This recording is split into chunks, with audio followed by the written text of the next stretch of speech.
Okay, Danny, is it all right if we get started? Do it. Where are you from? That's right.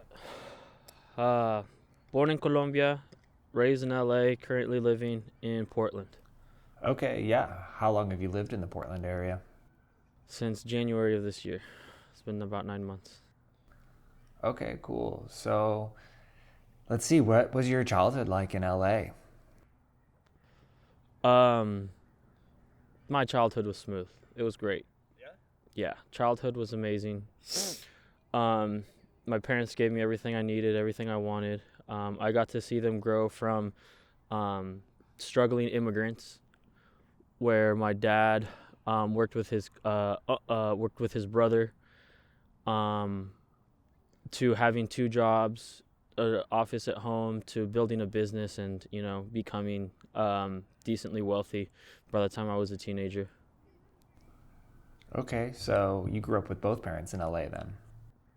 I grew up with both parents, but we had a blended family because my dad had two sons from a previous marriage that my mom, I guess, never really accepted. And then by the time I got to about 14 or 15 years old, my oldest brother came back into the picture. Um, he started working with my dad once my dad's business started growing. He had left when I was very little. I barely remember him at all. But then he came back, and that's kind of when things started going downhill. Um, uh, he came back, and I just remember just at that point learning a lot of toxic masculinity and learning that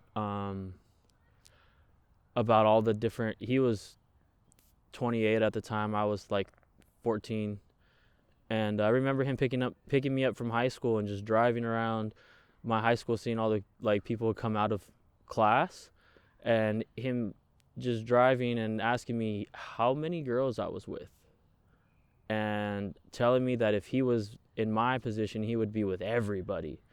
And I was just learning how to talk to girls, and I was just learning how to like grow up, and instantly it kind of started making me feel inferior. So um, that kind of like messed me up as I was getting into puberty. um, yeah, it was interesting. It was an interesting time growing up there. um, so right off the bat, and I started drinking at 14, and the first time I had a drink, the second, it was with my older brother. It was with him at his girlfriend's house, or his girlfriend's dad's house. And I remember the very first time I was 14 and I drank. It was like just some random beer. Um, I wanted to get drunk. I wanted another one. And we started playing quarters.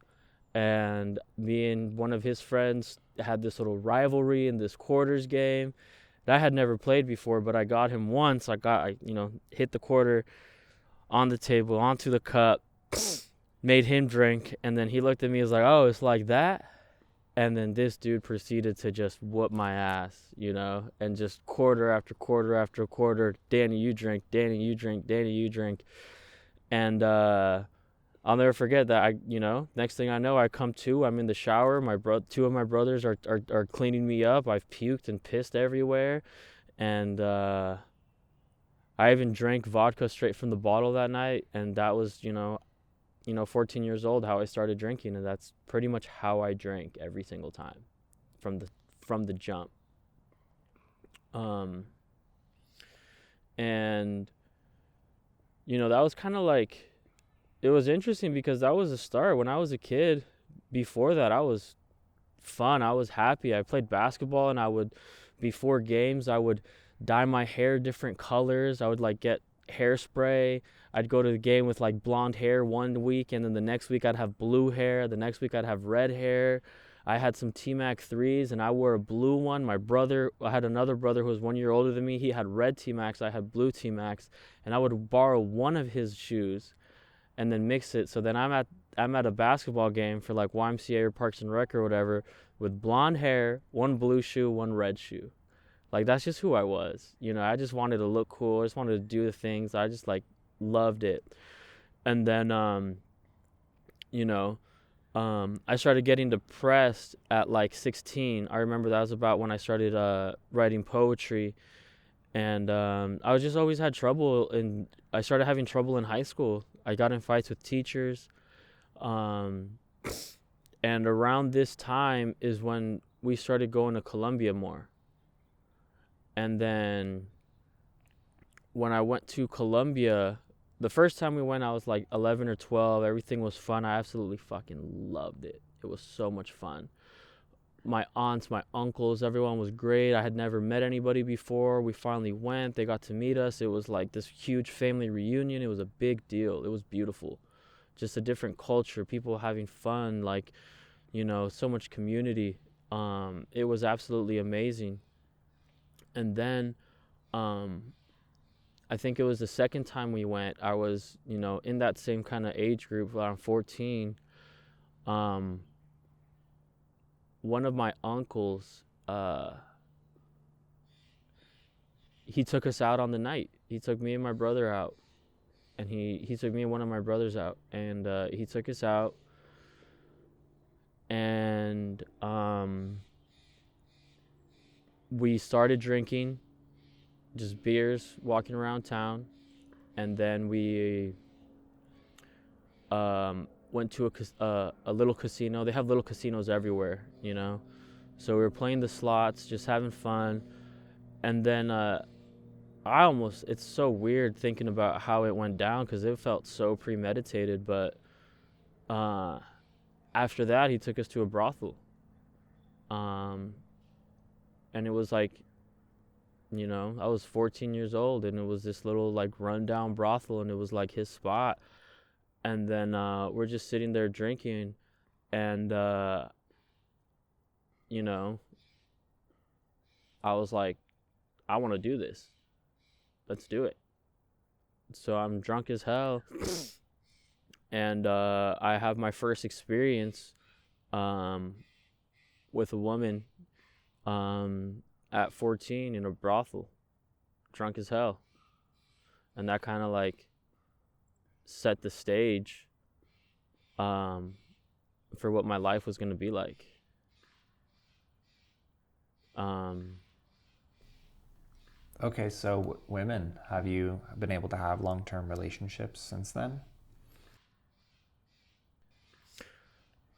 I've been able to have a few relationships with women, um, but it's almost as if my ever since then um,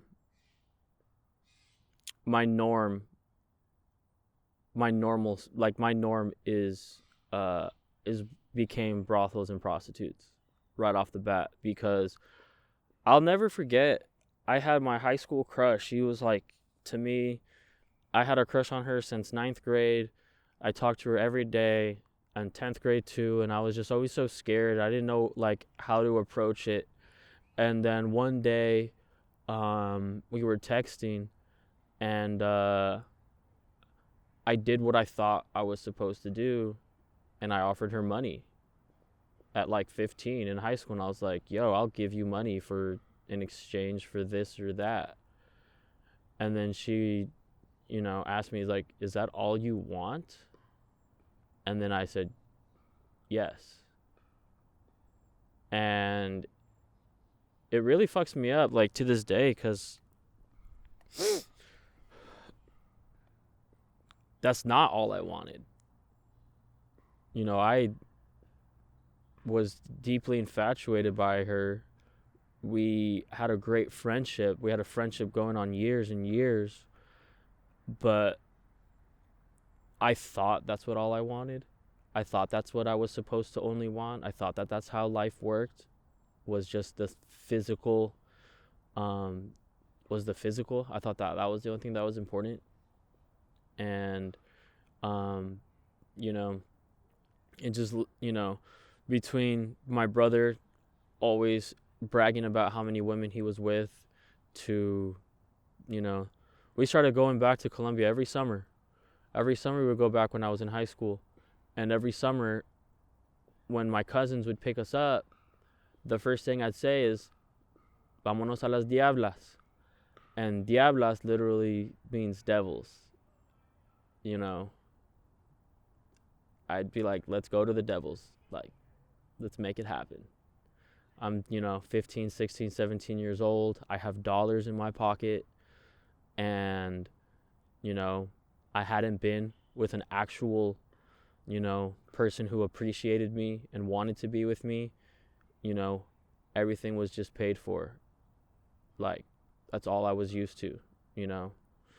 Um, until I got to, until finally at 18 or 19, going into university, on a trip to Colombia, I met a girl there who at a normal club, and you know, I finally met, and that was like my first girlfriend, and we had a long distance relationship.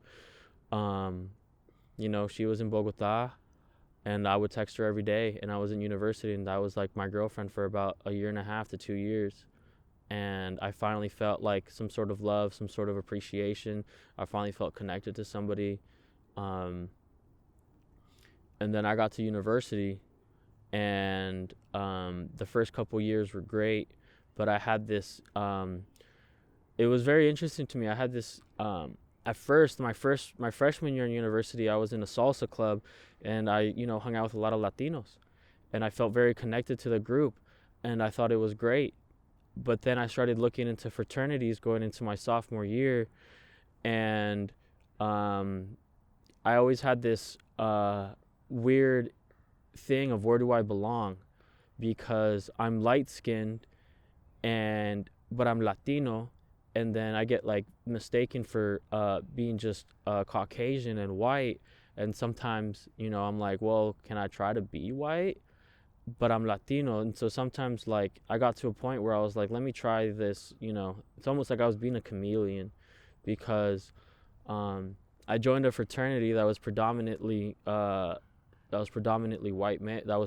white, and I thought that that's where I wanted to be and what I wanted to do. And when I got there, I was just reminded of my older brother, because there was so much alcohol, there was so much partying, and there was so much talking about how many girls you're with, who's hotter, who's not. And it was just so predominantly this energy of like, if you are not with multiple women, if you are not just banging it out, then you're nobody, then you're a loser. And it wasn't like that when I was with my Latino friends, when I was at the dance club, when I was with the salsa club. It wasn't like that at all. And so to jump into this different environment, that's where things started to get really, really tough. It was drinking every weekend. It was not just drinking, but blackout drinking. It was, I'd wake up on the fraternity's couch, pissed on the couch, and I would leave at like 5 a.m. and my phone would be broken because I peed on it. I peed all over myself, and so my phone would be absolutely destroyed. And so I'd have to just walk home at like 5 a.m. before anybody woke up, before anybody saw me, and I'd walk miles and miles to my apartment off campus, so I could, take a shower, clean myself off, and act like nothing happened. And then, my fraternity brothers would laugh at me and they'd say, bro, at least come and clean the fucking couch. And then next weekend we'd do the same thing. And nobody fucking cared. Until it got to a point where I really fucked up. I chose to not go visit my girlfriend in Colombia one summer, and I chose to just stay and party with the fraternity. And by the time it came around to the fall semester, I was drinking a lot, and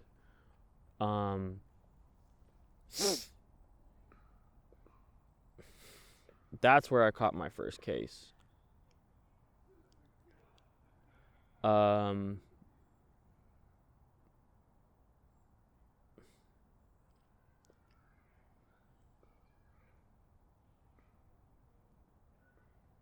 that's where I caught my first case, and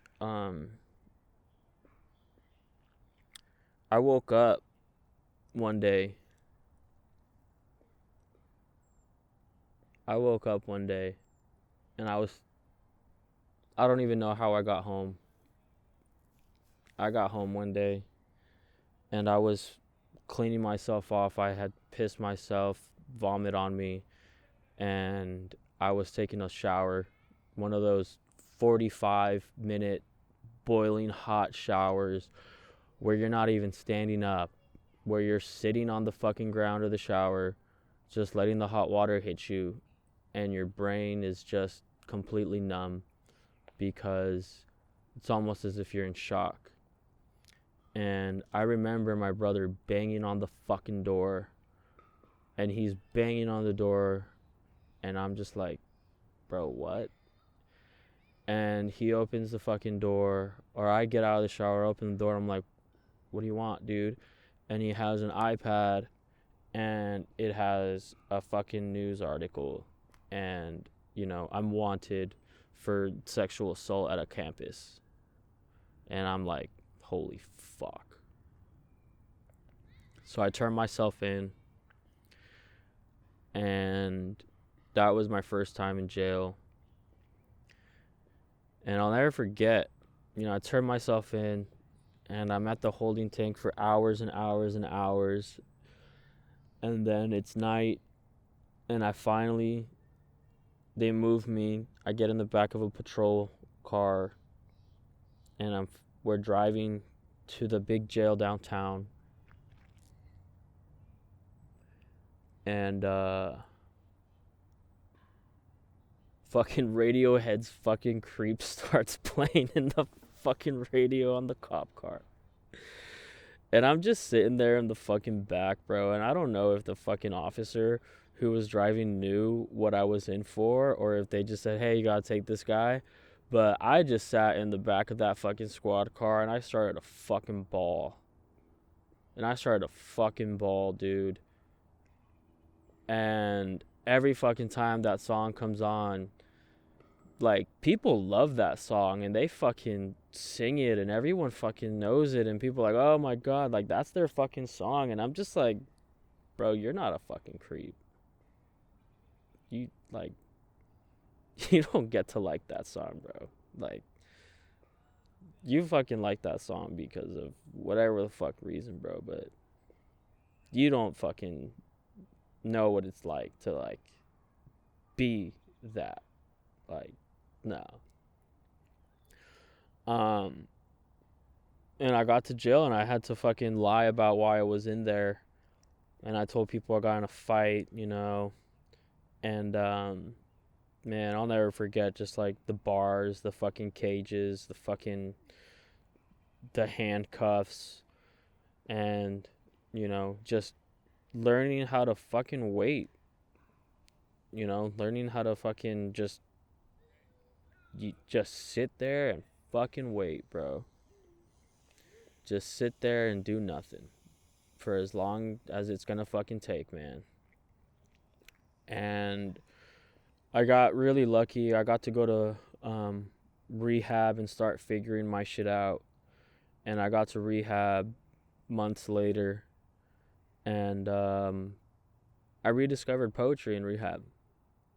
And I started writing poetry. And I was in rehab for a long fucking time, for about 6 months.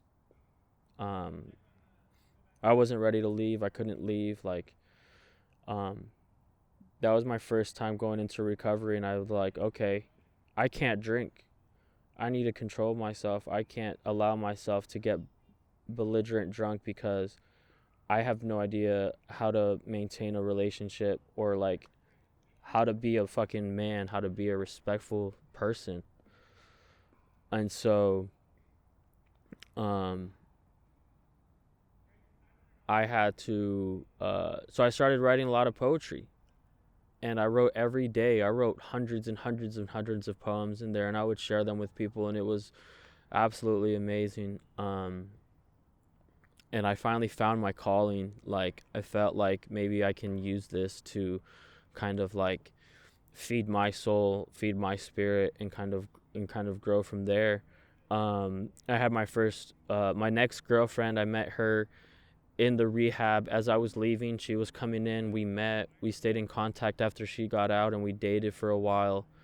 Um, and we dated for a while, and the relationship kind of disintegrated, and it came to a. I'll never forget the last time we saw each other. Um, we were breaking up, and we all worked at my dad's company, and one day, as we were breaking up, the relationship was faltering. She was still working with us, and my coworker, who was one of my best friends from high school, started giving her a ride home, and they started hooking up, and I found out about it. Um, and when I found out about it during work hours, I approached her and I approached him, and I started screaming at them, and we had to get taken outside, and I threatened them with the fucking shovel. I was throwing it on the fucking ground like, I will fucking hurt you. And man, I was such a fucking piece of shit. And that was the last time I saw her and him. And he was one of my best friends from high school. And she was just nothing but good to me. And I just obviously didn't work on my shit. So, fast forward, I start staying clean. You know, I don't do crazy shit like that when I'm clean. But, so, I start staying clean. I start getting some clean time, get a few months at a time. Life starts turning around, you know. Um, my parents get me a car. I get a new car. I get a fucking $50,000 Lexus, brand new off the fucking lot. Like, that was my fucking present for being a fucking asshole. That was my reward. And I love that car. That car was a beautiful machine. And things start going good. I start progressing. I start writing more poetry. I start making music, and everything's about recovery, and everything's like uplifting, and I'm happy, and things are going great, and I'm trying to spread a positive message into the world. And along this just amazing time, I moved in with friends, and everything was going good. And then I got invited to a rave, and when I went to that rave, it was the best day of my life, but it was the worst day of my life, because I had never done drugs before. And when I went to the rave, I fell in love. I fell in love with ecstasy. Very heavy. And I went to another festival shortly after that, and somebody introduced me to cocaine. And shit, the party just got started there. After all the bullshit, after going to fucking jail, after going to fucking rehab, after doing all of that, it meant nothing, because I found some stuff that I wouldn't black out on, that I could use. I felt like the cocaine sobered me up when I was too drunk. I felt like the ecstasy was just love.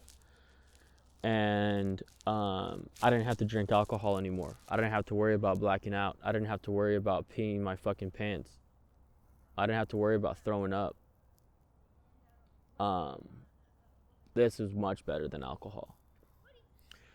And I was ready to go the second that I discovered that.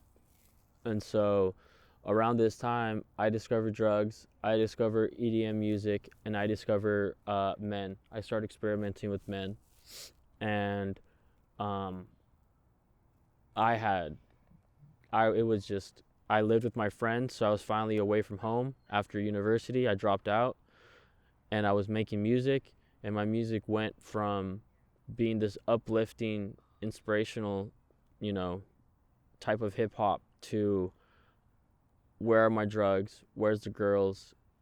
Fuck it, I do both. Drugs, alcohol, I do both. Man, woman, I do both. Get you a man who does both.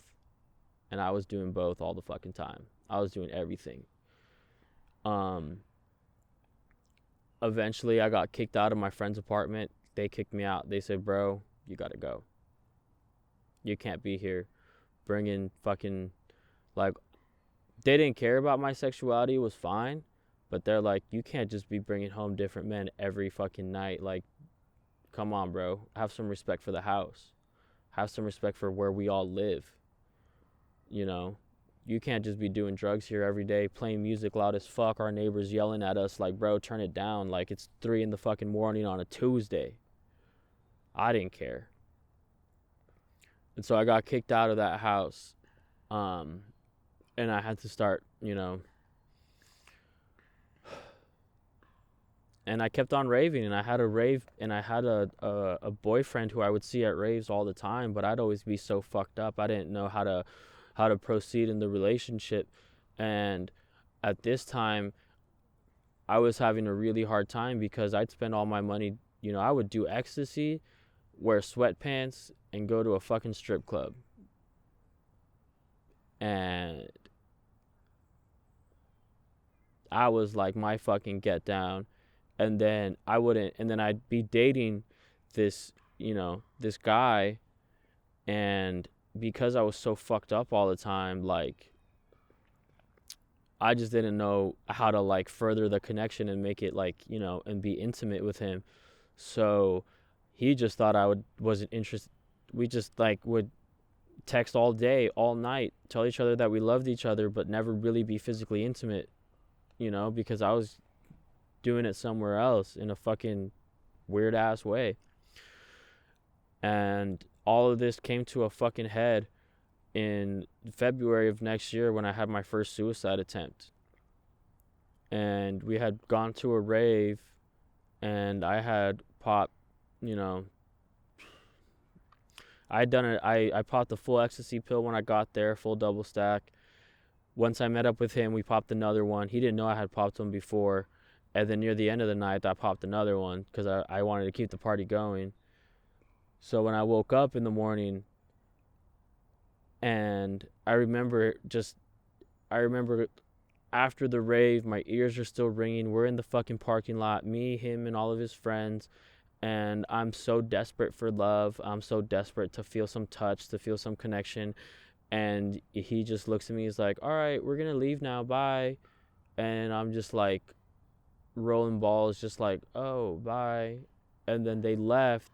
And I'm just standing there in the parking lot, like, watching all these people fucking leave the rave.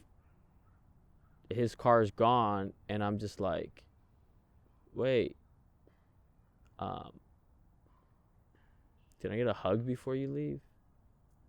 Just something. So I wake up the next morning, and I decide today's the day.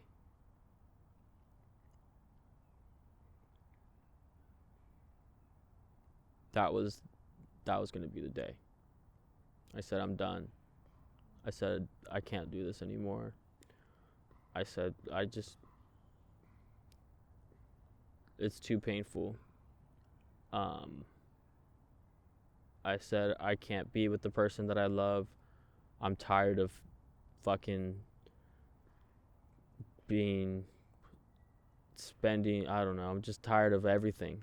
I'm tired of the drugs. I'm tired of the fucking paid women. I'm tired of the person that I can't be with. I was just tired of everything. So I woke up that day, and I went to the corner liquor store, and I bought Coronas and Fireball. And I was in my fucking car, in that fucking brand new car, and I started driving down the canyons. And I started driving as fast as I fucking could. And I remember blasting fucking music, driving as fast as my car would let me around the corners on straightaways. I remember stopping. I got to this really fast straightaway. It was like just straight for about a fucking at least a mile or 2 miles. And I remember stopping right before I started on that road and opening, using one bottle to open up another bottle of Corona and chugging the whole Corona and just stepping on the fucking gas. And I fucking topped out at like 130. And I was ready to fucking die. I was ready. I was so ready. And I remember as I was, continuing on this messed up morning, it was like a random Sunday morning. I started weaving in and out of traffic because I was ready, but I was still scared. I didn't know if I could really just like do it. So I started swerving in and out of traffic, and I would drive on the wrong side of the road, and a car would be coming, and at the very last second, I turned back, and I just remembered car coming, and I would just fake him out and just be like, and then come back, just like praying that my hand slips or something. Is like, oh, it's not my fault, it was an accident. It's like, I don't know. I remember somewhere in these canyons there was this like little church somewhere. I've tried to find it. I've never been able to find it again. I tried to find it years later, and I would like drive through the canyons and look it up on Google Maps and stuff and try to find it. I never was able to find it, but I stopped my car on the road and I walked up to this little church, and and I was so mad at God, and I like punched the windows and I peed everywhere, and I was like, fuck you, God, like, why did you make me like this? Why did you turn me into this monster? Why am I like this? I've never had, well, up to that point, that was the most self-loathing I've ever had.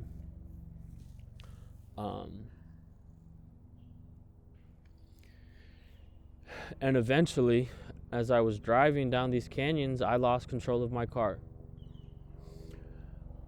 I lost control of the car, and I don't even remember what happened, but all I remember is hearing a loud bang, losing control, letting go of the fucking wheel, closing my eyes, and then opening my eyes, and my car was on its side. I still had my seatbelt on. Funny, I guess. I don't know. I guess I should have taken it off. I don't know why I still had it on. Just habit, maybe. But I was sitting there like sideways. I was just sideways. And I looked out, and the whole world was sideways. And I was like, fuck. And I remember just being calm. I remember at that point, all the adrenaline from driving, like, I felt like this quiet. It was quiet. And I just reached up, pressed the window for the sunroof, took off the seatbelt, and just got out through the sunroof. And I looked at the car and I was like, damn. And I just started walking. Um, Me and my parents, like, I ended up getting, going home. My parents asked me, obviously, um, what happened with the car. Like, they didn't even ask me what happened with the car. Um, cause they knew that I crashed it. They knew that I crashed it down the canyons. It got towed, police report and everything. Like, but we never talked about it. They never asked me like what I was doing driving that fast or like why I was drunk. They never asked me anything. We just no one cared. I don't know if they cared, but we were all too scared to talk about it. They didn't want to know what was really going on. Um, so we never talked about it. I never told them that it was a suicide attempt. I never told them like, "Hey, mom, dad, I'm fucking struggling. Like, I don't know how to fucking be alive. I don't understand how this fucking thing works." I never fucking told them. We just acted like it never fucking happened. Got a different car, a shittier car, um, and just acted like it never happened. I never even told my boyfriend either. One day I just had a different car, and he's like, "Oh, what happened to your car?" I was like, "Oh, I totaled it by accident." I never told him, "Hey, I attempted suicide because I have a really hard time finding a connection with you, even though I love you." I couldn't fucking tell him that. I didn't know fucking how. Um, so I just kept on doing the same shit. I kept on partying on the weekends. I acted like nothing happened because I didn't know how to fucking process that. So, later that year,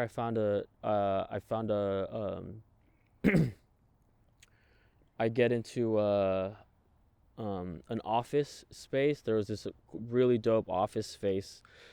It was the second story of an office building. There was like retail stores on the bottom, private offices upstairs, and the owner rented it out to a bunch of musicians.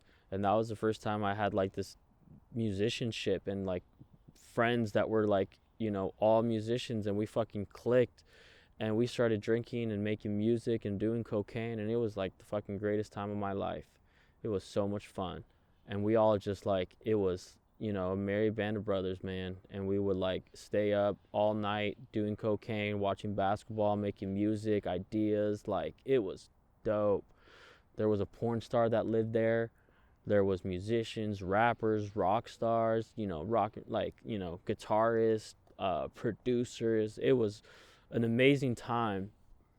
And but um I thought that I was finally making some progress in my life, and I felt like I had community. I felt like I had friends, and I finally found another boyfriend, and we started dating, and I was somewhat still. I look back and I'm like, man, those were the good old days, but I was still constantly hungover, constantly coming down. I'd be happy when I'm with my boys and drinking and stuff. I'd be depressed when I'm by myself. I'd just, still a fucking mess. And I met somebody, and I remember I went out with one of my friends, and I was like, when you're doing drugs like that, like, I don't know, when you're suicidal, when I was suicidal, like, I would literally just look in the mirror and be like, say the nastiest things to myself. And I would just look in the mirror and be like, bro, you're a piece of shit. You should fucking die. And then my friend would text me, and I'd look at my phone, and she'd be like, hey, let's go out tonight. I want to go dance. And I'd be like, fuck you. And then I'd text her like, sure, let's go. I'll meet you at 9. Like, And I would never tell anybody. You know, I didn't tell anybody I was feeling this type of way.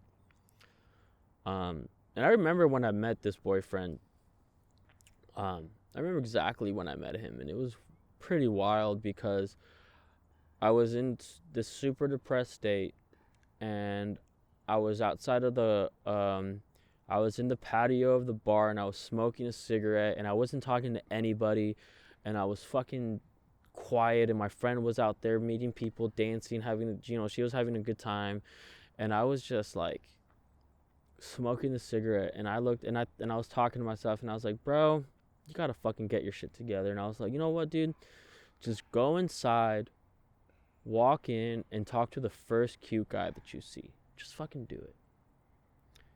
And I walked inside, and I talked to the very first cute guy I saw, and we just clicked. And it was like fucking a fireworks. They were super attracted to me. I was super attracted to them. Right off the bat, we got together, no hesitation.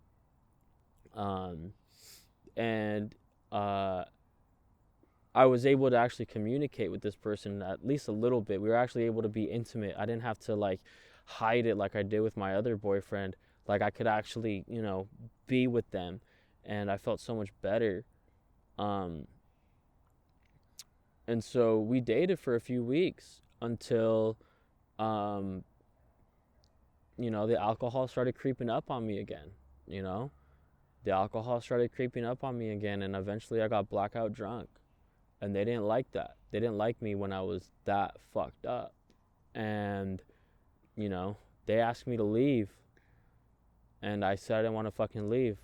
And, you know, um, I I was all I remember, it was like a fucking movie. Is like I remember us walking down the street of the clubs, and then I remember flashing lights, and then I feel like my body just got and then I wake up in a jail cell. And right when I wake up, I start fucking sobbing because I'm like, fuck, this again. This again. And I start fucking banging on the fucking cell, and I'm just like, bro, I'm just like, dude, help. Why am I here? What happened?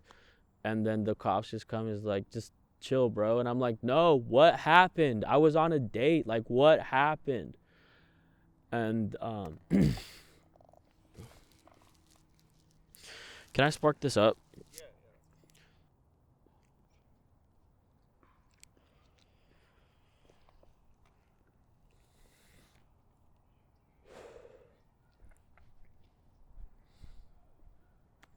Um, sorry, I like.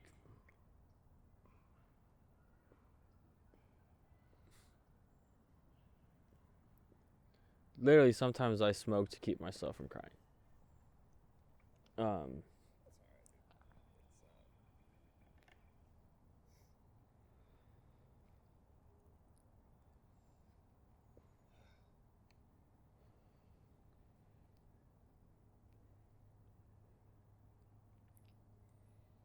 so I start banging on the door of that cell, of that holding cell, and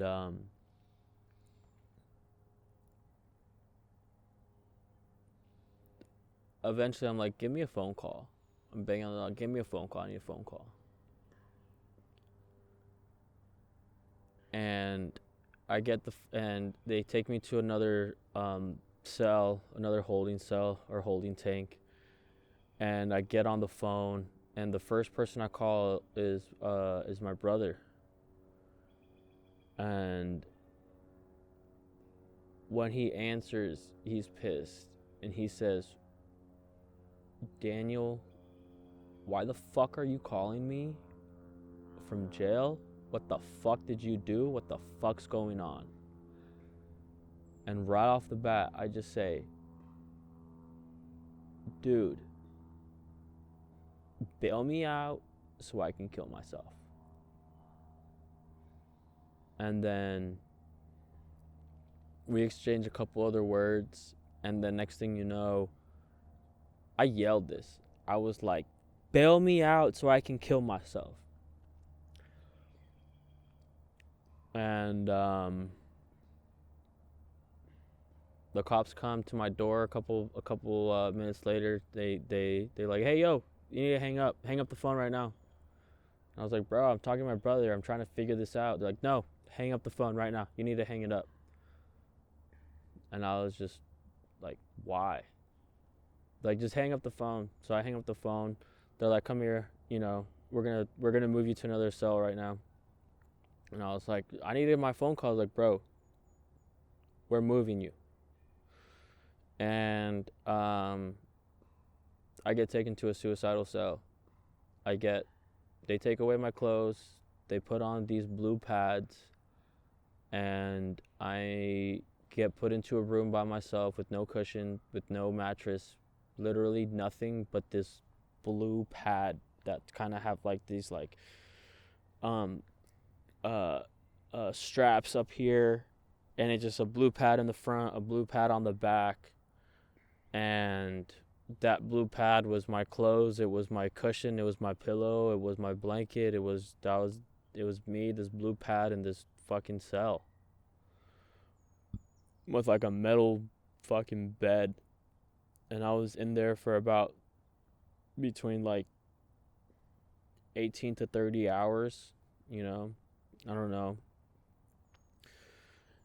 And I remember that, like, when I was in there, I was just pacing in circles, and I was reciting all of my poems, and I was reciting all the songs that I wrote, all the poems that I could remember, and I would just walk in a circle, and I'd be like praying, like talking to God, to the universe, and just being like, bro, like, I'm just gonna recite my poems. Like, that's the one thing that kept me level-headed and helped me get through those hours, because I just couldn't deal with that pain at that time. And I did 6 months in jail for that incident. And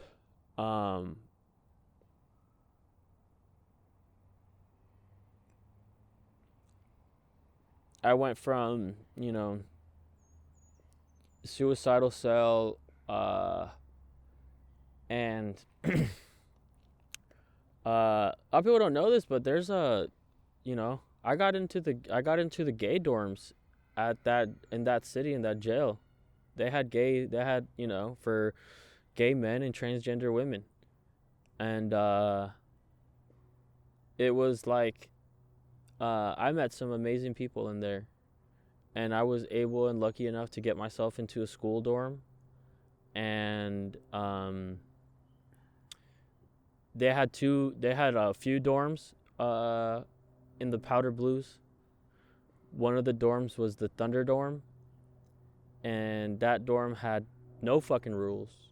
There was fights in there every fucking day.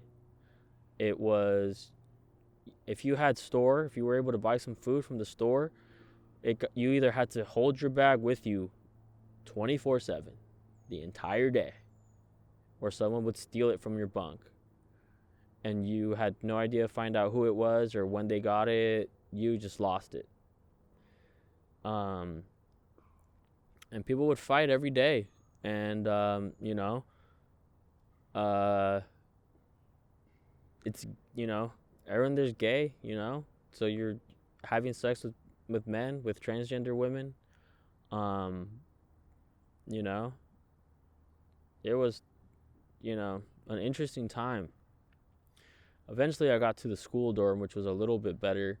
I couldn't handle that dorm. I ended up getting almost knocked out. I got in an argument with a transgender girl, with a transgender woman, and then this random dude comes out of nowhere and clocks me right in the face, right here, and I start profusely bleeding everywhere. and I run to the door and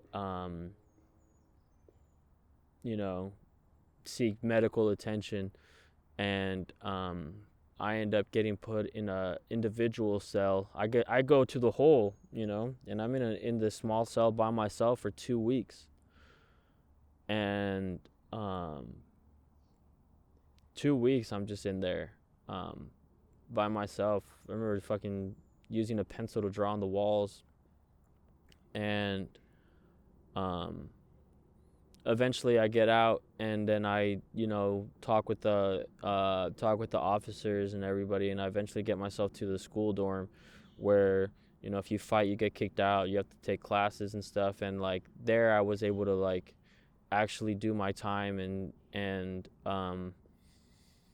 you know, try to work on myself. I set up my little program. You know, I'd wake up, I'd read the newspaper, I'd read books, I'd work out.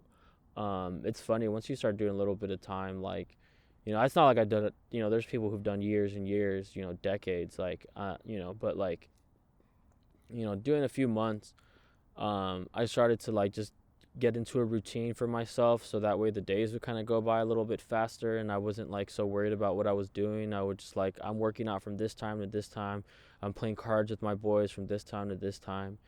um what's it called um Being in gay jail was interesting. um there was a We had a drag show. So everybody, like, they would use the blades from the razors to they would break open the razors, and then we'd have the blades, and then we use those to kind of like cut and sew things together. People would make dresses, make like halter tops. I made a cool little sleeveless. I made a hoodie. I cut the sleeves off, I made it into a hoodie. It looked pretty badass. I walked down the drag show with my girlfriend at the time. You know, I had a little girlfriend in there. She was like transgender, beautiful girl, beautiful woman, and we'd like just like walk down, and like we were like this hot couple, you know.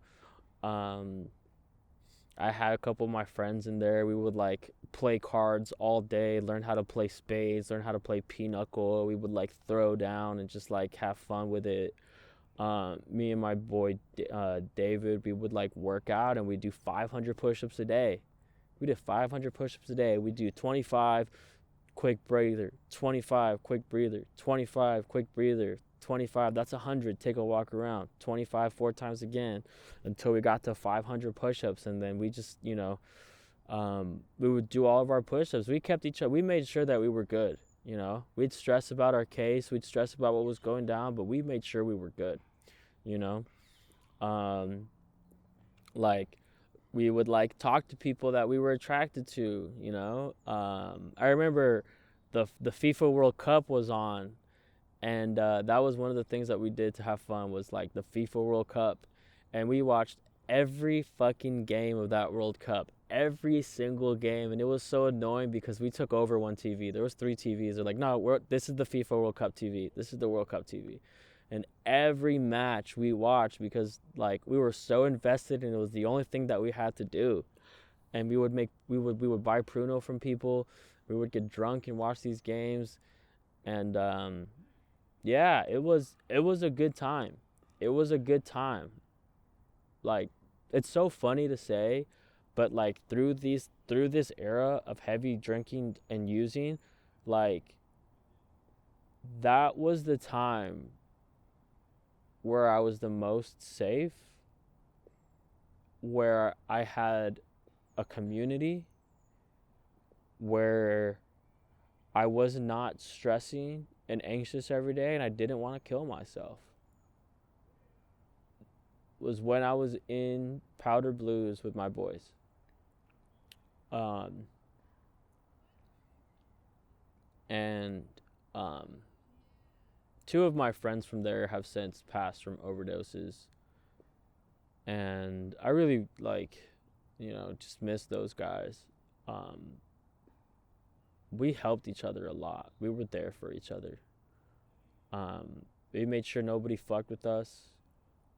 Um, We made sure that we were all fed. Some people had more food than others, had more store than others. We made sure that they had food. We talked to each other, made sure that we were all right. Um, so I get out and I meet my next girlfriend. Um, right away, it was like a godsend. We had a mutual friends, and I finally start making progress in my life. I start making music videos. My music starts to do well. I start getting followers. I um, I start getting followers. I have a girlfriend now, so like I'm able to kind of like give her my energy instead of like paying people elsewhere. I start to feel good about myself. Things start going well. Um, but then eventually, like, it's the drugs and alcohol is like this ticking time bomb. I'm a ticking time bomb. It was just a matter of time before I got too fucked up one night. And, you know, I quit working with my pops. I, you know, drugs started to come back. It's little by little, it was more and more and more ecstasy, more cocaine, more Xanax, more Klonopins. Just like little by little, it was more and more. Um, and then that's like when the stay up house started. And so my dad had bought a property for a business and he couldn't construct on it the way he could. So it just kind of stayed there. And it was this 10,000-foot property that had a rundown building on it. And I went and lived there. I just moved in and I turned it into a music studio. And it was the start of something fucking beautiful. um, it was the start of something beautiful, man, because we started throwing shows in the little garage.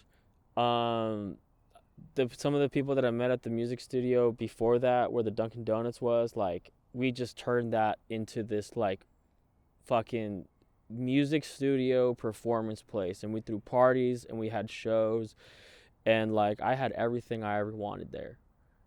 It was amazing. Um, what's it called?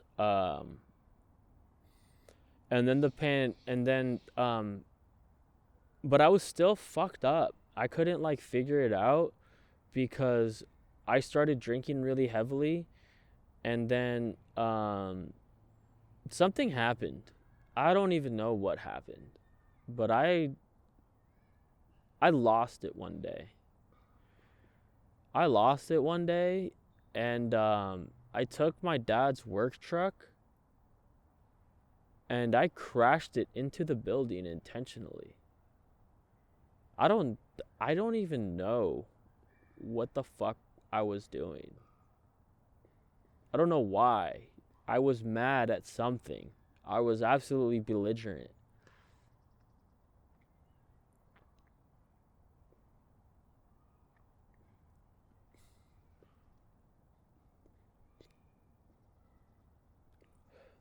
Fuck. Um I was mad at something and I just fucking crashed it straight into the fucking building. Um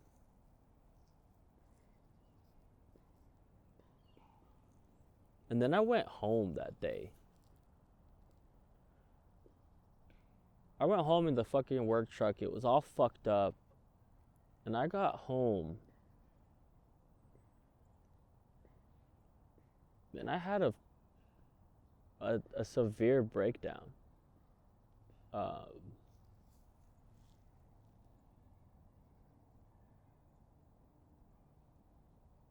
I had a severe breakdown that day. Um, I went into my room and I started writing hurtful things on the mirror where like the door was, where the closet door was, with like Sharpies. And I locked the door and I played music really loud.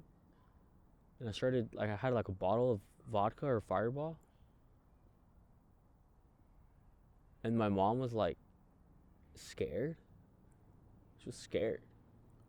She was like, "What the fuck is going on?" And started drinking, and I like proceeded to just scream and yell. And then I walked out of my room and I fucking yelled at my mom. And then like she was like scared. She was like, I think I have to call the fucking police. Like, what is going on? Um, and I remember I took a fucking mirror. She had a fucking huge, beautiful mirror with like this like frame on the around it. And I went to the front yard with the mirror and I held it in my hands like this. And I fucking smashed it on my head.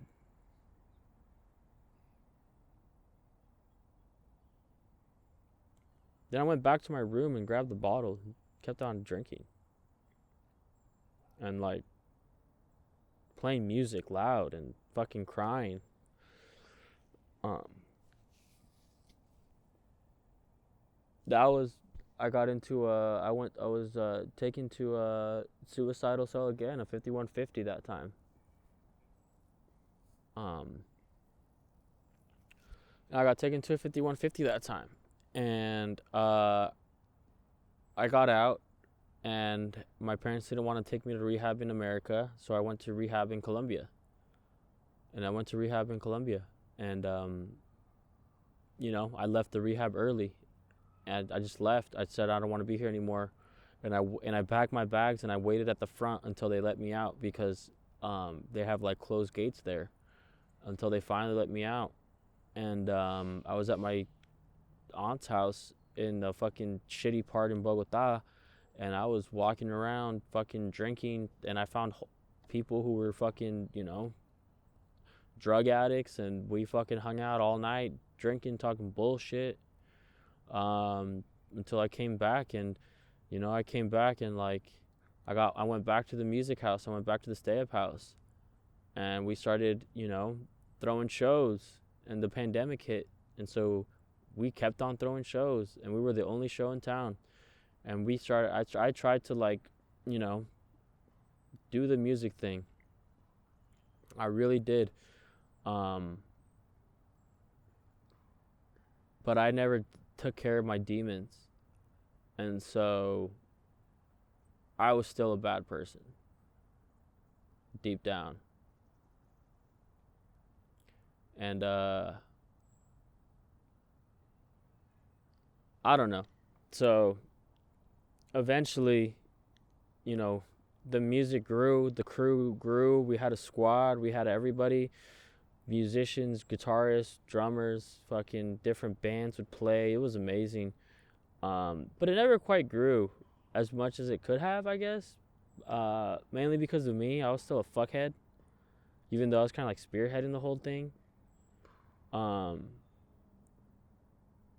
Doing a lot of drugs, trying to like maintain some semblance of normalcy.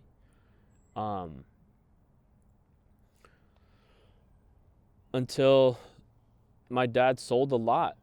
He was like, bro, you're a disaster. I'm selling the lot. My older brother actually was the one who spearheaded the selling of the place. I tried to work it out with my dad to like, where I could pay rent and hold on to it and like use it, But my older brother, the one who was like, the one who kind of like came into my life later on, the one who like, would brag about how many girls he was with and like make me feel like shit when I was like 13 and 14. Like that dude, he was the one who kind of like spearheaded selling it. We've like I mean, I guess it was better. I was a fucking disaster anyway, but so on the last night that I was there, I remember we had a show, and the night before the show, I was practicing my words. I was like practicing my performance, and I like was on the stage, and it was all set up, and like I had this great fucking performance, and I like did all my favorite songs, and like I was like got every word right.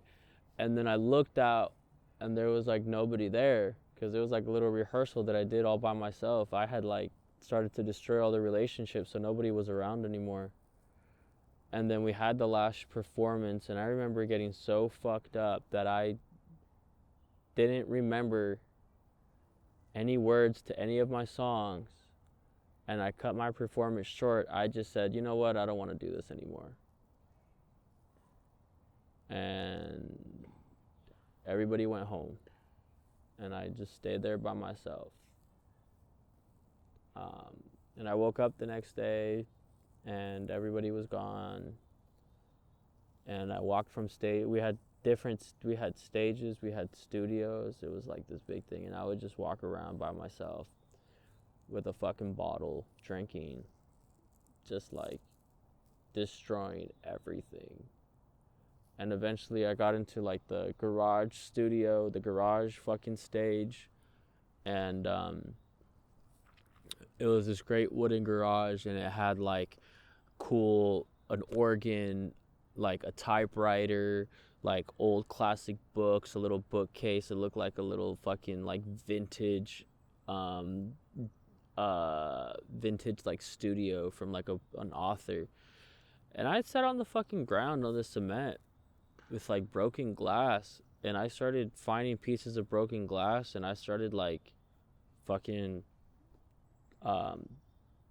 cutting and scraping it against my wrist. I was absolutely fucking lost it. And I remember my arm being kind of like, bloody, and the blood would dry, and then I would like scrape it again, and there'd be like more blood.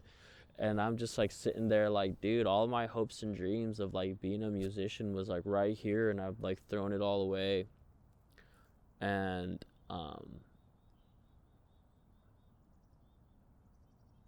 I didn't have any more friends at that point. I ruined every relationship. My girlfriend had broken up with me. She chose to get sober. All the musicians had moved on to work on other projects with other people because I was just such a fucking mess. I was by myself. I really didn't really have anybody at that point. And I was like cutting myself like as hard as I could. And I remember thinking at that point, I either need to fucking kill myself already, or like change. And I checked myself into rehab the next day, and I started getting to recovery again. I did rehab. I quit music. I was like, I can't do music anymore. This is killing me. This thing that I love has become this weird thing that is just gonna kill me. So I quit music, and I got into rehab, and it's been kind of like a recovery journey since then. I had some like slips and falls since then, but nothing is bad. I currently have like 9 months clean. I'm finally like able to kind of like do shit. I left that town. I left and moved to Portland because like I just couldn't figure it out down there. I went to a different city, a different state. I was like, bro, I'm done here. I can't fucking live here. I don't want to live here. I don't want to see these people. I can't go anywhere without being reminded of some fucked up thing that I did to somebody here. So I left. And after I left, I could finally like keep myself somewhat clean. And I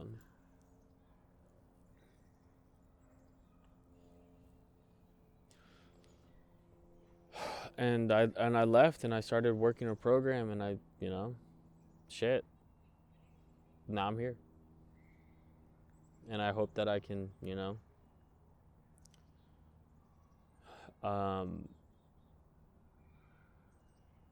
keep just like figuring it out, I guess.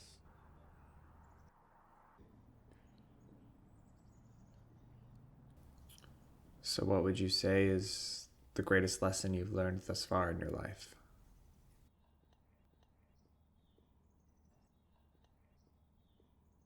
The biggest lesson I learned in my life is to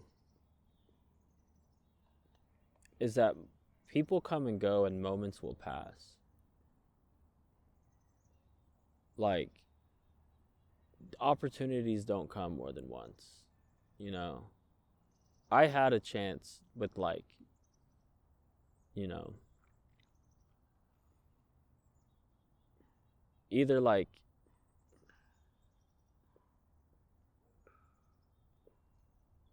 if I had met people who could, like, we could do something in this life. We could either make a song, create something, have a show, do a performance, start a relationship. But that spark, either you capture it right then or it's fucking gone and you got to wait for the next one. And that next one might come the next day, or it could come weeks later, or it might never come. If you don't capture that magic at that moment, you don't have that many fucking chances to do some cool shit in life. And if you fucking put getting fucked up ahead of that, then that magic's gonna come and you're gonna be too fucking high to see it. And then it's gonna disappear. It's kind of like a match, you know? It fucking strikes, and that fire's only lit for so long. You either need to fucking spark your cigarette, or that match is gonna fucking disappear. And hopefully you got more. Because if you don't, then that's it. That was your fire.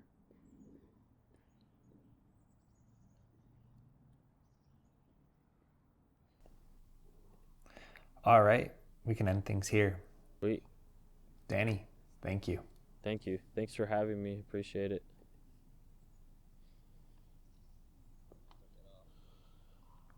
That was a lot.